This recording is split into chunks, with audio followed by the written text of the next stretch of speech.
We're here at the International Conference with Bernard Hirschal, who just completed a press conference. And I'm going to let you relate to the audience a little bit about the issues that came up relative to your presentation.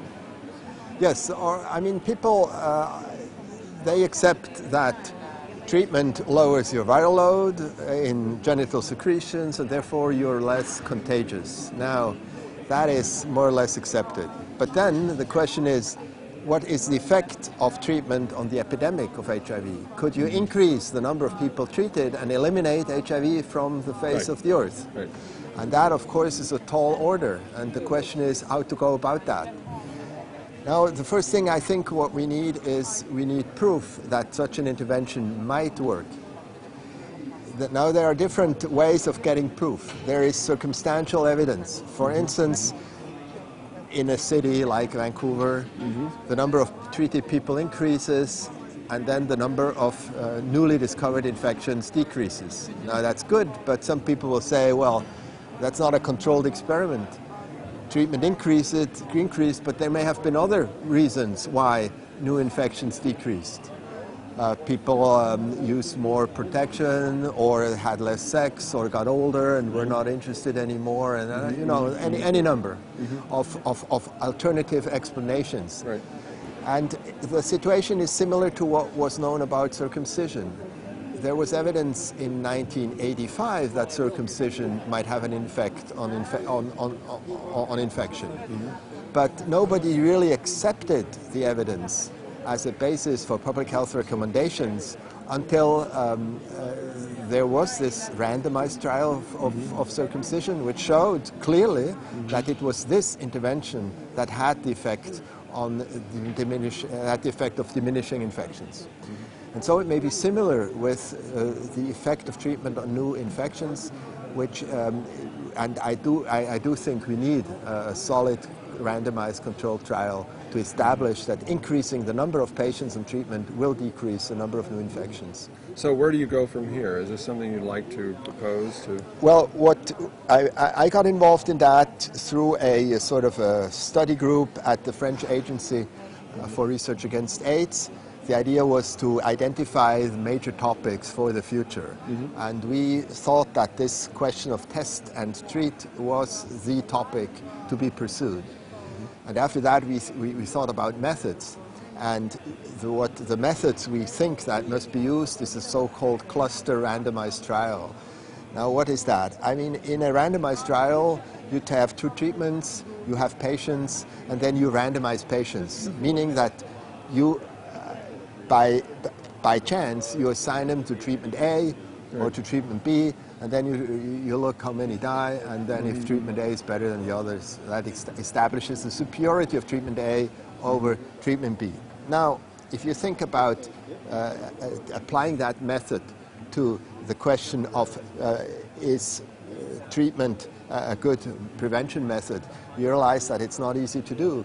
You cannot individually randomize patients, because if you would then want to test the efficacy of your intervention, you would have to trace all their sexual partners to see whether they get infected. It's practically impossible.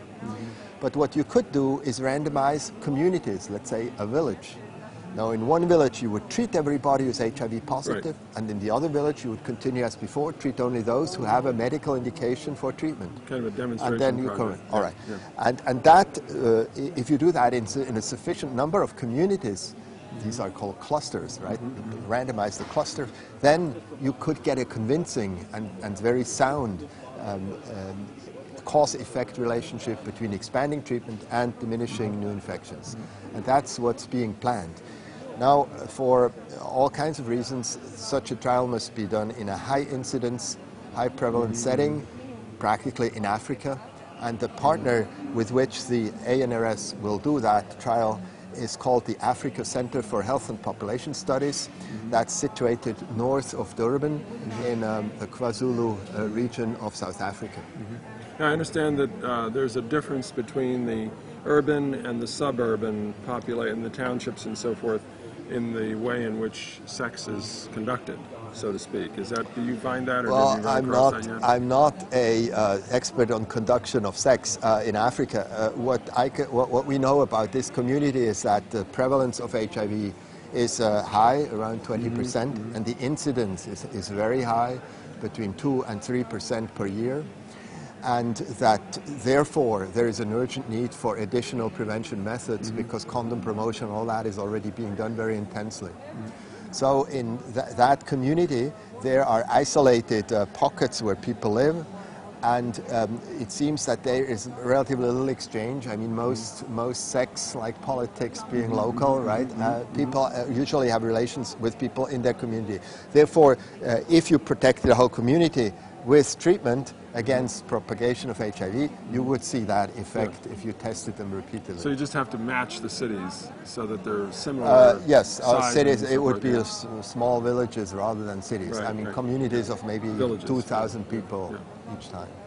Okay, well that sounds good. I'm hopeful that we can talk when there is more development of this. And what do you have a timeline for this? Well, the first, you need a pilot phase and a trial phase. Why do you need a pilot phase? Because the success of the experiment hinges on preconditions, which is that people must accept to be tested, and if they test positive, accept to be treated. If they don't, then you can stop right there. You cannot show an effect.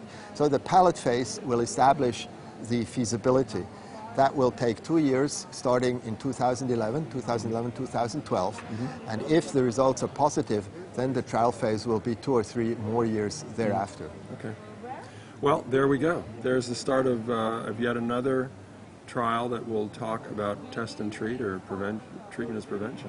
Right. One more answer into the, hopefully another answer into the archive of information we need to move forward in this area. That's right. Yeah. Exactly. Thank you so much, Dr. Hirschal. I appreciate it. You're very welcome. Thank you.